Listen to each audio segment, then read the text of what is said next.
You'll see up there an articulation of our first motion for debate today. The municipality of Anchorage should enact anti-discrimination legislation that will consider sexual identity a protected status.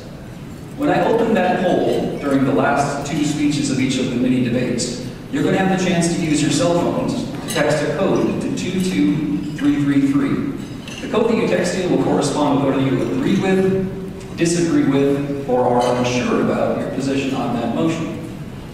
I encourage you to set your politics aside and listen to the arguments made by each of the debaters, the candidates this morning, so that you have a chance to consider the positions that they've taken and determine whether or not they actually convinced you of their positions. I'll go over these instructions again once we get to that position or that portion of the debate, but for now, we're going to open the debate on our first motion, that the municipality of Anchorage should enact anti-discrimination legislation that would consider sexual identity a protected status. The pro speaker for this one is going to be Ethan Berkowitz. He's going to have 4 minutes to speak. He's going to hear a series of bells during that speech. 1 minute when he has one bell when he has 15 seconds remaining. 2 bells when he's spoken for his entire time. And when he's gone 15 seconds past that elapsed time, the bell's going to ring continuously.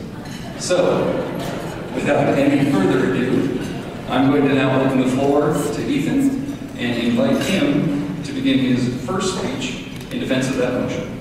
Well, thank you very much, Steve, and thank you all for attending here. Thanks for folks who might be listening elsewhere at another time.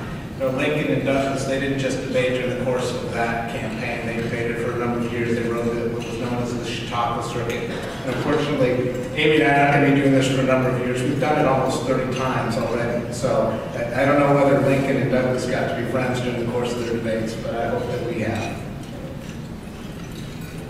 We just took the Pledge of Allegiance. Many of us not for the first time. And in that pledge, we utter the words, liberty and justice for all. For all. There's no exception for people who are lesbian or gay or bisexual or transgender. And so, from that perspective, I've always supported the idea of treating people equally and treating people fairly. But I also know that this chamber was at the forefront of a one Anchorage, one economy. And the one Anchorage, one economy notion was that prosperity depends on having a society that's founded on 3 concepts. 3 concepts that I heard many times during some of the early rounds of debates.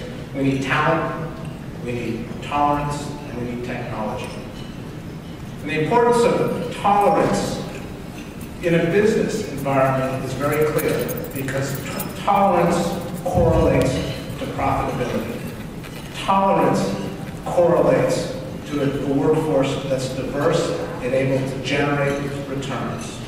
And I know that because there are businesses across the city and across the state, from Alyeska to Wells Fargo, I would have gone from A to Z, but I stopped at W, that have endorsed non-discrimination policies. That's why I support this. Not just for moral reasons of treating people equally and treating people fairly, but because it makes business sense. One of the biggest problems we have in Anchorage is attracting people and businesses here so we can grow our economy. When we convey a message of inclusiveness, acceptance, and tolerance, it makes it easier for us all to grow this economy. That's why I've supported the notion of tolerance as part of who we are, not just for the moral reasons, but for the business reasons. So those 3 T's, which this organization has endorsed, are the reasons why I'm happy to stand here and say that we should enact an anti-discrimination legislation. Thank you.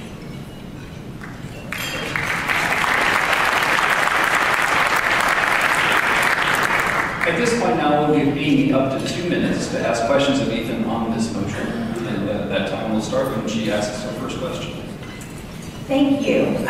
So I'll just start by saying, as I watched this proposition be debated back, I think it was 2012, 2010 frame, what we saw was testimony after testimony throughout the municipality of Anchorage in which not one person came forward and said they were discriminated against within the municipality of Anchorage through either job, through either their career or through housing.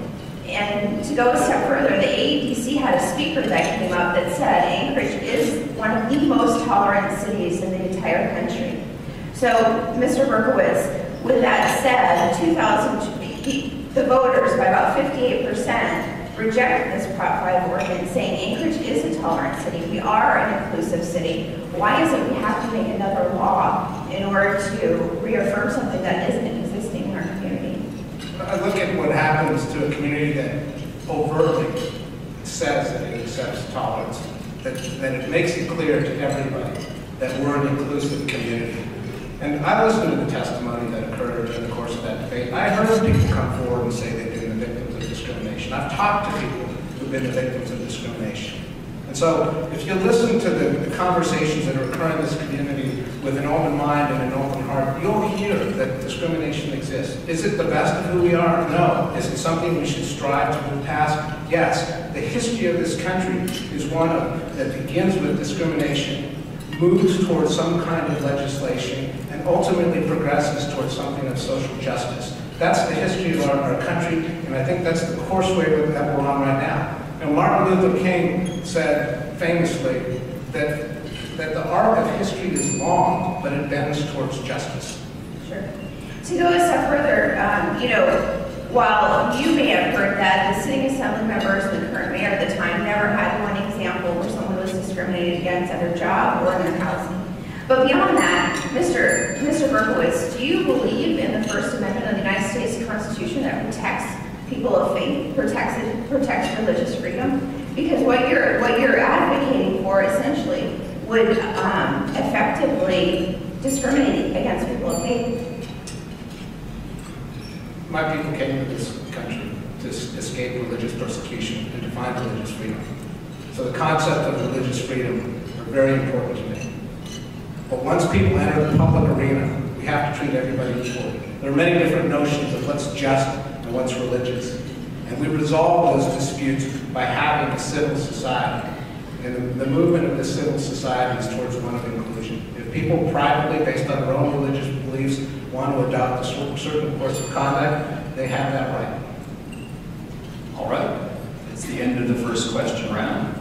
We're going to now give Amy a chance to respond with a 4-minute uninterrupted speech of her own, speaking in opposition to the motion, and then we'll invite Ethan to come back and ask questions of her. So, Amy, whenever you're ready. Is this the same topic? I'm just trying to keep up. Yes, we're on the same topic. This is your chance to speak against the motion for 4 minutes. All I can say is I don't believe anyone should be discriminated against. Anchorage is a great place. I grew up here. This is a community that is robust, that is vibrant, that has opportunities throughout. But there is a movement across this country to refine people of religion to 4 walls of a church on a Sunday afternoon. If someone is a person of faith and they choose not to engage in a certain activity, maybe it's bake a cake, maybe it's be a photographer at a wedding, that's their right. I'm not going to impose my will upon them. But what I also say is this is a two-sided sword. We have to look at the conversation. Many of us have seen the stories about the Westboro Baptist Church. What happens? We pass a law like this. What happens if they go to a homosexual couple's printing shop and they want something printed? Now you're saying that that couple doesn't have the right to say no. We have to think about these things a lot further than just today's event and what we're looking at. I believe people of faith truly have the opportunity and the ability, and it's protected in the First Amendment of the Constitution. Congress shall pass no law to prohibit the free exercise of religion. It clearly says that. It doesn't say that just because someone's a Christian, you're not allowed to practice your faith in your store, or you're not allowed to practice your faith anywhere else. We look across the country, Houston, Texas, sermons are being subpoenaed. You look across the country, Oregon, pastors have been told if you don't marry homosexual couples, you can go to jail. I don't think that's freedom. I don't think that's liberty. Does it make it right or wrong? I look at it and I say, people of faith, they should be able to practice. People should be able to love whoever they want. They can't impose maybe what they want on someone else. I think that's true liberty. And I think that's what our United States Constitution guarantees. So with that said, you know, I think we need to, as a community, we need to focus on the things that make us stronger and better, and that is robust economic development. It is, you know, making sure that we have opportunities, not just for today, but for generations to come. So when we start talking about this potential ordinance, you know, there's nothing revolutionary here. You know, the current mayor has the same position I have. We have many elected officials that have the same position I have, and that is Anchorage is a tolerant community. We do have a big umbrella that we all live under, but we need to focus on the issues that are going to bring us forward and actually bring us together. And that means we need to make sure we have safe streets. We need to make sure we have a robust educational model. We need to make sure that we have a robust economy so we have affordable places to live. We have jobs. Our children have opportunities when they graduate high school and college. Those are the things that I'm going to focus on. And to me, it doesn't matter where somebody comes from. It doesn't matter who they love. It doesn't matter what religion they are. We're a community that needs to focus on what the people that elect us expect us to focus on, and that is robust economic policy. It's making sure that we have robust public safety and educational opportunities for our kids. So that's exactly what I'm going to focus on as mayor of Anchorage. All right, we'll now move to the 2-minute opportunity for people to ask questions of me. So if you're not going to support legislation that would prohibit discrimination, what is your plan to make sure that discrimination doesn't occur in this community? Well, I can tell you, as I said, I don't think we have it. I'm not going to support religious discrimination. So if that's where you're going, you like to have this one-sided argument. The fact of the matter is it's not. Just because someone doesn't want to partake in an activity doesn't mean we should pass legislation to force them. That's not the government's role. Our Constitution guarantees that's not the government's role. My will be just like every other administration that I have looked at that I thought has done a good job. I think the current administration has done a good job. You invest heavily in the Equal Rights Commission. If issues come before us that are issues, whether it's gender discrimination or other types of discrimination, you deal with it. But in this community, it has never been proven that we have an issue such as sexual orientation discrimination. But, you know, it goes back to liberty. What is your view of liberty? Is your view of liberty the government should tell everybody exactly what they should do at every time? That's not my view of liberty. And I think religious liberty is protected under our Constitution, and I will stand firm on that point. So you acknowledge that you have a diverse community, and when you had the opportunity to participate in debates put on by the NAACP, we are Anchorage, you declined to do that. How does that convey an acceptance and an embrace of this community's diversity? Well, see, you've spoken like a typical politician. When the NAACP invited me, I was actually the first time in an assembly meeting, and I have a fundamental responsibility to every single person in this community that elected me and that expects me to do my job. So that's exactly what I did. And I did participate in a We Are Anchorage event on public safety. Now, granted, no, my schedule didn't allow for me to do a second bite at the apple on that specific same topic, but that's why I've engaged with you in 24 other debates or forums, because I think public engagement is important. But to classify it that I didn't participate, you know, quite frankly, I have a responsibility as an elected assembly member, and that's exactly what I fulfilled. So you were in an assembly meeting at the time the NAACP wanted us to debate? I was the first time, yes. And the second time? The second time, no. Okay. Thanks to both candidates for those exchanges. Before we move into their opportunities for summary speeches, I'm going to open this poll and explain to you again how it works. If you look up on your screens, you'll see an opportunity to text one of those 3 codes to the number 22333. That's the number you want to direct your text to. But the body of the text should contain one of those 3 codes that correspond with whether you agree with, disagree with, or are unsure about your position on the motion. Once we're done with all 3 debates, we'll go back and reveal your voting on each one of them. But during these final 2 summary opportunities for each of the candidates, I would ask you to listen carefully to their positions, and when you feel like you've made a decision, we'll go ahead and text your vote into that code there, number 22333, one of those 3 codes that corresponds with your position. So, we're now going to give an opportunity to the pro side of this statement, that would be Ethan, to close for 2 minutes. Thank you very much. We're a diverse community. We're diverse in many different ways. We have the single most ethnically diverse zip code in the country. We're the largest Native community in the country, the biggest village in Alaska. We have people from all over the world who represent all kinds of different cultures. We have people who love each other in different ways. We also have the obligation to have a kind of legal structure that represents that values. And those values include tolerance. And they include tolerance not just because it's the socially just thing for us to do, but it also makes economic sense. There's reasons why the ABDC and the Anchorage Chamber came out so strongly in favor of tolerance. Because it's good for business, it's good for economic opportunity. And when we close our doors, when we close our opportunities, we limit our potential.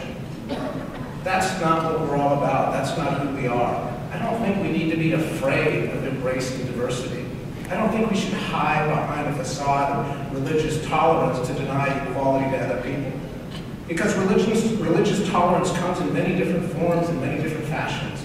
And I respect and will fight for the right of any church to conduct any ceremony that it wishes according to its own terms. But once you enter the public arena and you receive the benefit of taxpayer dollars for your roads, your police, your fire, your teachers, then we all have to live by the same rules. And the value that's universal amongst us is for tolerance and inclusion and equality. It's liberty and justice for all. We'll now provide that same 2-minute opportunity to Amy to summarize her position. You know, what it comes down to is there's this picture being painted of Anchorage as an intolerant community closed off to people. That's not the community I know. That's not the community I grew up in. That's not the community that I love. We're being painted as a community that is intolerant and hateful of other people. That is not Anchorage, and I reject that notion. You know, and when we talk about religious freedom, be very careful when you listen. I support religious freedom. Churches can do what they want, except when they're in your community. You know, churches are on the road system. You know, what it comes down to, everybody receives a benefit. They drive on roads. If their church catches on fire, some awesome firemen are going to show up. If somebody's in trouble, policemen are going to show up. But the fact is, the Constitution of the United States of America does not say a church is free to worship the way they choose, except if they're on a taxpayer-funded road. It doesn't say that.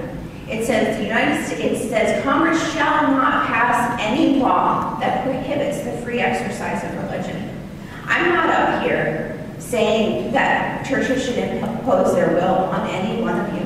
But what I am saying, as a Christian, as someone of faith, when we look across the country and we see the government coming in, subpoenaing sermons, or putting people out of business, threatening pastors, if you don't marry this couple, you will go to jail. That's not right. That's not liberty. That's not America. So when I look at it, I say, you know, to each his own. Really, that's my message. To each his own. And it's time that this culture of political correctness, this war on Christianity, it's time to make it, to put it where it belongs. And that's honestly where we need to go in this community. We're a great community. We're a tolerant community, and it's a community that I love. And it's a community that I'll continue to work for no matter what role I'm in. At this time, I think it's appropriate to give both candidates a round of applause for their efforts.